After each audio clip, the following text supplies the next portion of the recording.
इस मूवी के स्टार्ट से पहले सबसे पहले मैं आपको ड्यून के बारे में बताती हूँ। ड्यून आखिरकार है क्या? ये एक रेगिस्तानी प्लेनेट का नाम है। ये प्लेनेट स्पाइस नाम के ईंधन और ड्रग्स का इकलौता ओरिजिनल सोर्स है। स्पाइस एक ऐसा सोर्स है जिसे अगर आप ड्रग्स के तौर पर उसको इस्तेमाल करते हैं तो आपके अंदर सुपरनेचुरल पावर आ जाएगी और इसका नशा करने वालों की आंखें ब्लू हो जाती हैं। और इतना ही नहीं, आप स्पाइस के इस्तेमाल से न्यूक्लियर वेपन्स भी बना सकते हो। और यही वजह है कि ड्यून प्लेनेट इतना इम्पोर्टेंट है। और अब कहानी स्टार्ट होती है। ये कहानी आज से लेकर हमारे फ्यूचर से बहुत आगे की है। इंसान ने बहुत तरक्की कर ली है और वो इस यूनिवर्स के अलग अलग प्लेनेट पर जाकर बस गए हैं और इन प्लेनेट्स पर अलग अलग राज घराने हैं जो कि किसी एम्परर की तरह इन प्लेनेट्स पर रूल करते हैं। और इनमें सबसे बड़ा जिसका नाम है कोरिनो एम्पायर, और इसके एम्परर के पास एक आर्मी है जिसका मुकाबला कोई भी नहीं कर सकता। स्पाइस को बहुत अच्छा मानते हैं और इसके नशे की वजह से इन लोगों की आंखें ब्लू हो गई हैं। एक लड़की बताती है जिसका नाम चैनी है।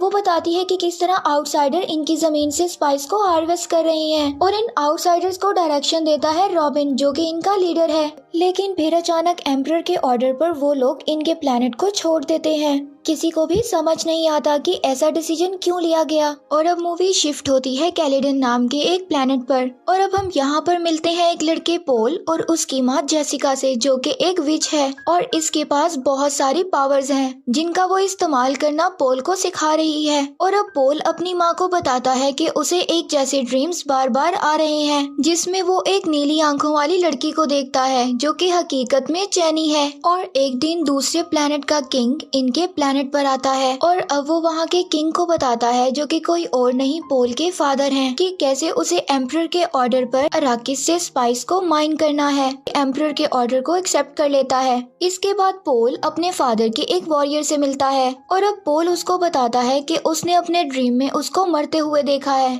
और उसे सेफ्टी के लिए कहता है, लेकिन वो उसकी बात को काफी लाइटली लेता है। और अब पोल अपने फादर से मिलता है, अपने फादर से कहता है कि वो फ्रेमैन से दोस्ती करना चाहता है। फ्रेमैन वहाँ पर रहने वाले लोग हैं और चैनी भी यहीं से बिलोंग करती है। इसके बाद पोल वॉर एडवाइजर से लड़ने की ट्रेनिंग लेता है और यहाँ पर हम देखते हैं कि एक दूसरे को चोट ना लगे इसीलिए वो एक एनर्जी शील्ड का इस्तेमाल करते हैं। और अब रॉबिन बहुत ज्यादा परेशान है क्योंकि अराकिस किसी और किंग को मिल गया है यानी कि पोल के फादर को। और अब रॉबिन का लीडर उसको समझाता है कि ये सब उनके फायदे के लिए हो रहा है। और अब पोल से यहाँ पर एक औरत मिलने आती है जिसको पोल के ड्रीम्स के बारे में सब कुछ पता चल गया था। अब हमें यहाँ पर इस औरत के आने का मकसद पता चलता है। वो पोल का टेस्ट लेने आई थी और उसको लगता था कि पोल ही वो मसीहा है जिसके बारे में पूरा यूनिवर्स बात कर रहा है। जाते वक्त वो औरत उसकी माँ को बताती है कि अगर ये बात सच है तो पोल के ऊपर बहुत ज्यादा मुसीबतों का पहाड़ टूटने वाला है। और अब वहाँ पर खड़ा पोल ये सब बातें सुन लेता है और पोल की मोम उसको बताती है कि कैसे ये मसीहा बुरे लोगों को खत्म कर कर यूनिवर्स को अच्छा कर सकता है। और अब वो लोग अराकिस जाने की तैयारी करते हैं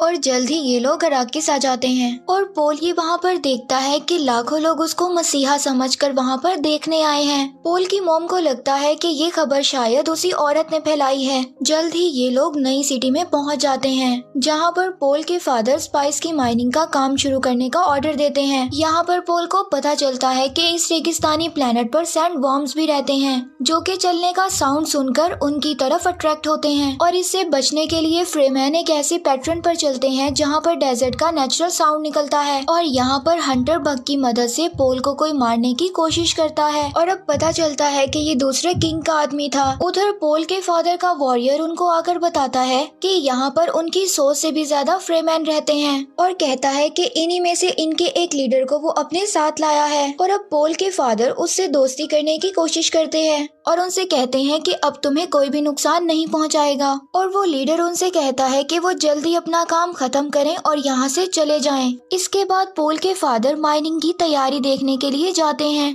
लेकिन उसको पता चलता है कि जो लोग पहले माइनिंग कर रहे थे वो मशीनों को बहुत ही बुरी हालत में छोड़कर गए हैं। और फिर वो फौरन ही एक लड़की को बुलाते हैं जो कि खुद भी एक फ्रेमैन है। अब वो इन सबको एक सूट देती है और बताती है कि इस सूट में एक फिल्ट्रेशन सिस्टम है जो हमारे जिस्म के गंदे पानी को भी पीने की काबिल बना देता है ताकि रेगिस्तान में लोग मुसीबत पड़ने पर अपनी जान बचा सकें। और यहाँ रेगिस्तान में पीने के पानी की बहुत तंगी है और यहाँ के लोग पानी की एक बूंद को भी जाया नहीं करते। अब ये लोग प्लेन की मदद से उस फील्ड में जाते हैं जहाँ पर एक मशीन स्पाइस की माइनिंग कर रही है। और जब ये लोग निगरानी कर रहे थे तो अचानक इनकी नजर एक वॉर्म पर पड़ती है जो कि इनकी मशीन की तरफ आ रहा था। और पोल के फादर अचानक ये फैसला लेते हैं और अपने प्लेन को नीचे उतारते हैं ताकि वो मशीन में फंसे लोगों की मदद कर सकें। पोल भी इस काम में आगे बढ़ता है ताकि वो लोगों की मदद कर सके। तभी अचानक से उसको विजन्स आने लगते हैं जिसकी वजह से वो बेहोश होने लगता है। तभी वहाँ से एक आदमी उसको वहाँ से निकाल कर ले जाता है। इसके बाद ये लोग पहली बार उस वॉर्म को देखते हैं कि वो इतना बड़ा था कि देखते ही देखते पूरी माइनिंग मशीन को निगल जाता है। और अब पोल के फादर सबको कहते हैं कि उन्हें जल्द ही स्पाइस की माइनिंग को शुरू करना होगा वरना उनके लिए बहुत ज्यादा प्रॉब्लम्स होंगी। लेकिन वो लड़की उसको कहती है कि इस काम में वो कोई उसकी मदद नहीं कर सकती। इसके बाद एक डॉक्टर पोल का चेकअप करता है और वो उसको बताता है कि शायद स्पाइस में जाने से उसको कोई एलर्जी हो गई है। और पोल फिर अपनी माँ को बताता है कि उसने फिर से उस नीली आंखों वाली लड़की को देखा जो कि उसे मारने की कोशिश कर रही थी। और उसे वहाँ पर एक नाइफ भी दिखा जिसे फ्रीमैन अपना एक मजबूत हथियार मानते हैं। और अब अपने ड्रीम्स में वो अपनी माँ के दूसरे बच्चे को भी देखता है जो कि एक लड़की है। और अब उसे लगता है कि शायद वो उसकी बहन है। और अब नेक्स्ट सीन में बैरन अपनी आर्मी को लेकर अराकिस पर हमला करने के लिए आगे बढ़ता है। इधर वो डॉक्टर पोल और उसके फादर को कुछ दवाइयाँ देता है ताकि उनको अच्छे से नींद आ सके।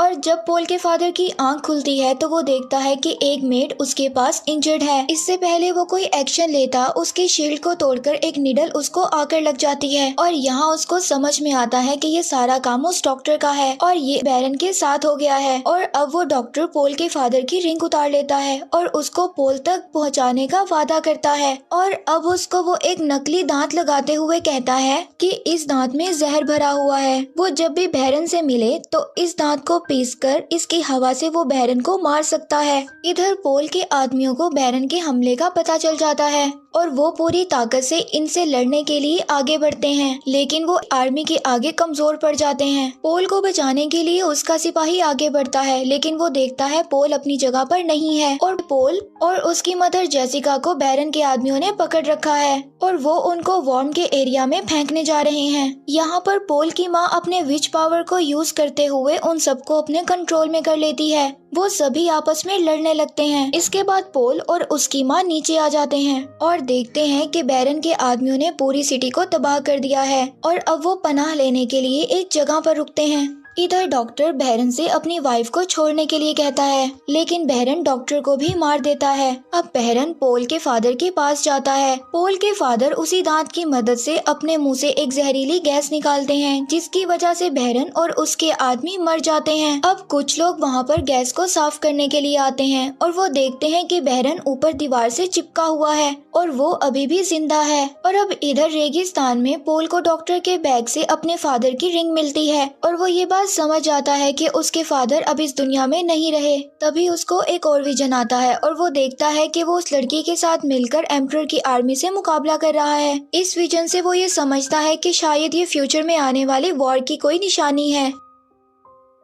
अब वो उस जगह से बाहर निकलते हैं जहाँ पर उन्होंने रात को पनाह ली थी और उनका वही सिपाही उनको ढूंढता हुआ वहाँ पर आ जाता है। वो उनको बताता है कि डॉक्टर के बैग में एक ट्रैकिंग डिवाइस था जिसकी मदद से मैंने तुम लोगों को ढूंढ लिया और बताता है कि वो लड़की भी अब मदद करने के लिए तैयार हो गई है। इसके बाद वो उस लड़की के लैब आते हैं जो कि उन्हें बताती है कि ये एक टेस्टिंग लैब है। यहाँ पर पोल उसको कहता है कि वो अपने फादर की बात को मानेगा और फ्रीमैन के साथ दोस्ती कर कर उन्हें अपने साथ मिलाएगा जिससे कि वो साथ मिलकर एम्परर के खिलाफ लड़ सकें। और यहाँ पर एम्परर की आर्मी ने उन लोगों को ढूंढ लिया था।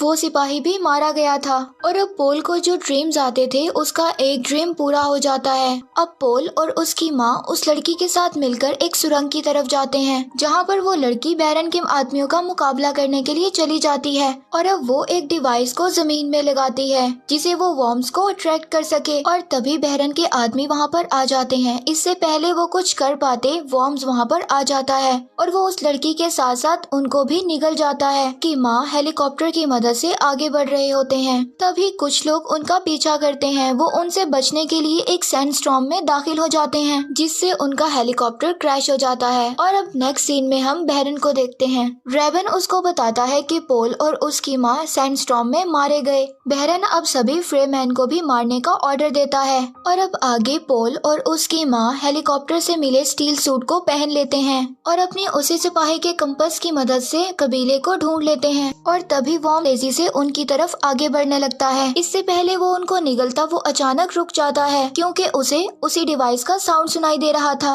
उस डिवाइस से वाइब्रेशन के साथ साथ साउंड भी निकलता है जिसे देखकर वॉर्म्स वहाँ से चला जाता है। और अब आगे कुछ फ्रेमैन्स उनको घेर लेते हैं और अब उनको पता चलता है कि ये उसी लीडर का कबीला है जो उसके फादर के पास उनसे मिलने आया था। वो लोग देखते हैं कि वॉर्म ने इन्हें कुछ नहीं कहा, इसलिए वो समझते हैं कि पोल एक मसीहा है। यहाँ पर पहली बार पोल चैनी से मिलता है और उसको अपने ड्रीम्स के बारे में कुछ भी नहीं बताता और अब वो लीडर उन्हें अपने साथ ले जाने के लिए तैयार हो जाता है। लेकिन उनके एक साथी को उन पर भरोसा नहीं होता। वो कहता है कि ये उसकी डिवाइस थी कि ये लोग वॉर्म से बच गए और अगर पोल इतना काबिल है तो उसे मेरे साथ फाइट करनी होगी। पोल उसके साथ लड़ाई करने के लिए एग्री हो जाता है। तभी वहाँ पर उसको एक विजन आता है। उसको एक आवाज सुनाई देती है और वो आवाज उसको कहती है कि तुम्हें अपने अंदर के मसीहा को जगाने के लिए अपने आप को मारना होगा, यानी कि खुद को मारना होगा। तभी चैनी उसके पास आती है और उसको वही नाइफ देती है,